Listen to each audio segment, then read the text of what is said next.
Bonjour à tous, aujourd'hui nous allons traiter de la question du baptême des petits-enfants, donc sous-entendu des bébés.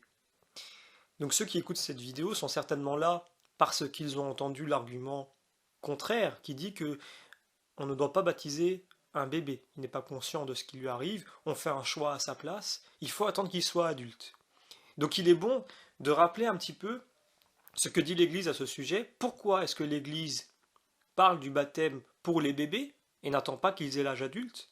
Pourquoi également c'est le cas pour les orthodoxes, qui sont en accord avec l'Église catholique sur ce point-là.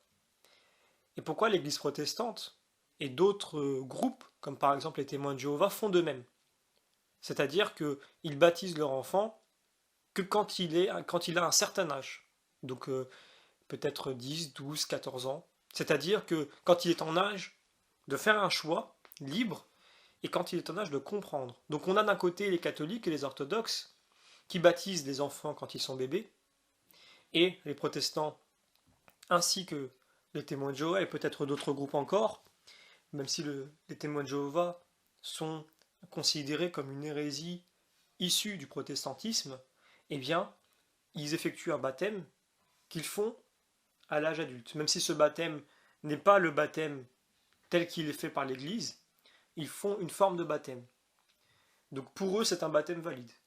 Donc il faut en parler parce que ils suivent l'argument des protestants de dire que on ne peut pas baptiser, on ne doit pas baptiser un bébé parce qu'il n'est pas conscient et en plus il n'est pas libre de son choix. Alors il faut faire un petit rappel des choses. Dans l'Ancien Testament, tous les enfants étaient présentés au temple. C'est-à-dire que, on l'a vu avec Jésus, Jésus lui-même quand il était bébé, Marie et Joseph sont venus le présenter au temple. Dans le baptême, il y a cette dimension-là. Donc il y a plusieurs dimensions, mais il y a celle-ci. À savoir qu'on présente l'enfant à Dieu. C'est un peu comme si on l'offre à Dieu. On lui dit voilà, cet enfant, il est pour toi, il est consacré à toi, dans le sens où il aura une vie, en tout cas c'est notre rôle de parents d'essayer de tout faire pour cela, il aura une vie qui sera en adéquation avec la foi chrétienne. Donc si on est catholique, la foi catholique, si on est orthodoxe, la foi orthodoxe, etc. Donc on s'engage en tant que parents à honorer une mission qui nous est accordée. Je tiens à rappeler que nos enfants ne sont pas notre propriété. Ils ne nous appartiennent pas, entre guillemets. C'est-à-dire que nos enfants sont d'abord des enfants de Dieu et il nous est donné la chance de les éduquer, le rôle, et avec tout ce que cela implique, de les amener au Créateur, de leur faire connaître Dieu. C'est notre mission en tant que parents, pour ceux qui sont parents et qui écoutent cette vidéo.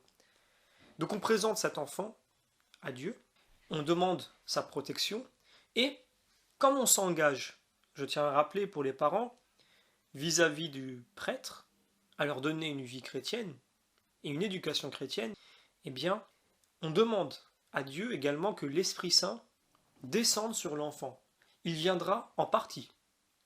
C'est très important à comprendre parce que il y a déjà un argument qui saute, l'argument de la conscience, c'est-à-dire que l'enfant n'étant pas conscient, on se dit que à quoi ça sert de le baptiser s'il n'est pas conscient.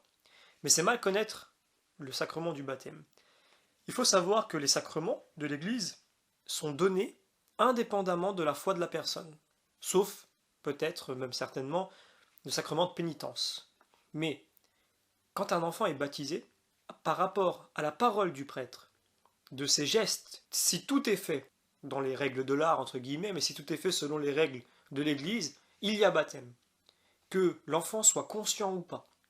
Il en est de même pour un adulte, parce que là, il n'y a pas nécessité à ce que la personne qui est baptisée soit d'accord. On demande à ce que l'Esprit Saint descende sur lui et on l'offre à Dieu. C'est-à-dire que cet enfant, il n'a pas besoin d'être d'accord. Entre guillemets, il n'a pas besoin d'être conscient plutôt, parce qu'il ne peut pas être d'accord ou ne pas être d'accord à cet âge-là. Il ne peut que être conscient ou pas conscient de ce qui lui arrive. Et là, dans ce cas-ci, il n'est pas conscient. Mais il n'a pas à l'être. C'est indépendamment de sa foi. Quand le prêtre prononce la parole, avec tout le rituel, eh bien, il y a baptême. C'est-à-dire que, comme je viens de le dire, c'est indépendamment de l'acceptation, la conscience de la personne. C'est déjà le premier argument qui saute, à savoir que l'enfant n'est pas conscient. Il y a également l'argument du choix. C'est-à-dire que l'enfant, quand on le baptise, on ne lui demande pas son choix. Alors il y a plusieurs choses à rappeler. Dans un premier temps, il y a plein de choses que l'on fait à un enfant sans lui demander son choix.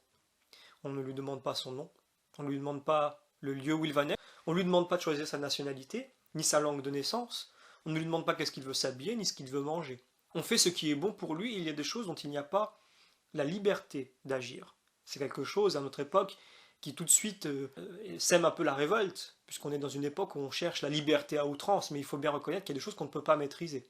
Et il y a des choses, eh bien, si on laisse l'enfant faire le choix, eh bien, autant le jeter dans la jungle, et attendre peut-être qu'un loup ou une lionne vienne s'occuper de son éducation, parce que nous avons dit que, eh bien, cet enfant, il faut lui laisser le choix de choisir tout ce qu'il veut. Non. Il y a des choses qui reviennent aux parents, c'est le rôle du parent, sinon il n'y a aucune raison d'être parent.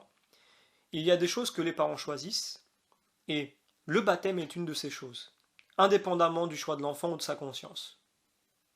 Ce choix qui est fait par les parents, c'est également le choix réitéré du mariage, puisque je le rappelle, l'Église catholique prépare au mariage, et elle vous prépare aussi, donc, à l'éducation des enfants.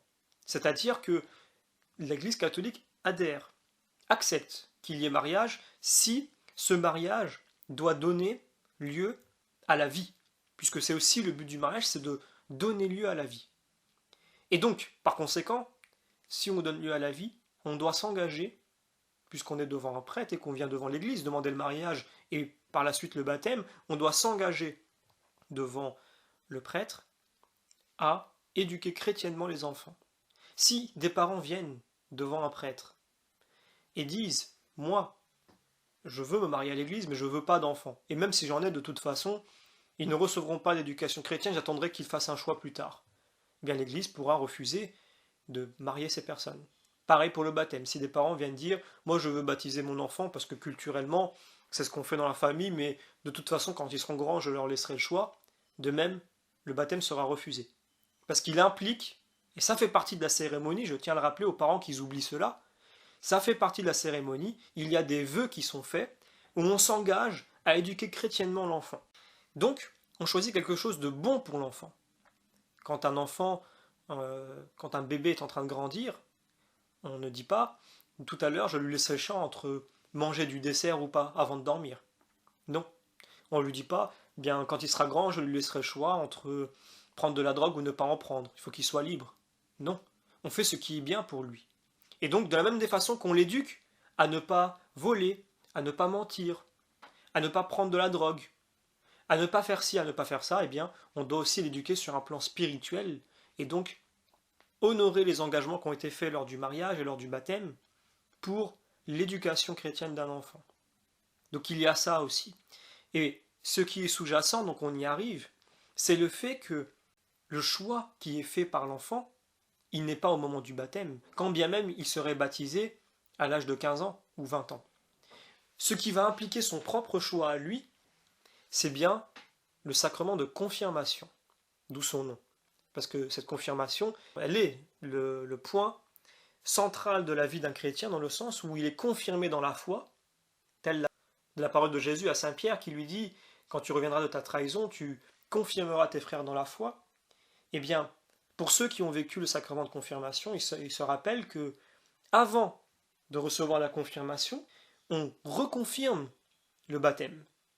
Donc, l'évêque nous appelle et il nous demande de venir devant l'eau qui a été bénite par lui, faire un signe de croix et répéter son engagement, son acceptation du baptême qui a été donné par les parents. Ça veut dire que le choix qui est fait par l'enfant, quand il sera plus grand, eh bien, il ne se fait pas au moment du baptême, puisque cela appartient aux parents, il se fait au moment de la confirmation. Donc, si un enfant est baptisé, mais que plus tard, il choisit de ne plus avoir une vie chrétienne, eh bien, rien ne l'empêchera de ne pas avoir une vie chrétienne. Donc, de ce fait, que les parents l'aient baptisé ou pas, ça ne change rien du tout. En tout cas, sur ce plan-là. C'est-à-dire que l'enfant, il a été baptisé, si demain, à l'âge de 16 ans, 18 ans, il dit « Moi, j'en ai rien à faire de tout ça, moi j'ai envie d'être athée, ou j'ai envie d'une autre religion », rien n'en empêchera. Il n'est pas lié par le baptême, puisque, comme on vient de le dire, ça n'a pas été son choix, ça a été celui de ses parents, par rapport à l'engagement qu'ils ont pris avec Dieu. Donc eux ont tenu leur rôle et ont tenu leurs engagements. L'enfant n'est lié à rien. Si il veut continuer dans la voie chrétienne, là, puisqu'il est adulte, et puisque pour être confirmé dans la foi, il faut avoir une certaine connaissance et un vécu dans la foi, il va lui être demandé non seulement de reconfirmer, de confirmer son choix d'entrer dans la vie chrétienne, mais en plus, lors de la cérémonie du sacrement de confirmation, lui sera redemandé de confirmer son baptême, donc l'accord qu'il a avec le choix de ses parents. Donc, je viens de résumer dans cette vidéo les deux arguments principaux. La réponse aux deux arguments principaux, à savoir, l'enfant n'est pas libre, l'enfant n'est pas conscient. Donc je répète, il n'a pas besoin d'être conscient, tout simplement parce que on donne cet enfant à Dieu, on demande sa protection, et l'Esprit Saint, lors du baptême, vient en partie sur l'enfant. Donc déjà, il entre dans une certaine forme dans la grâce, il est aussi lavé du péché originel, c'est-à-dire que Adam et Ève ont fait le choix de s'éloigner de Dieu.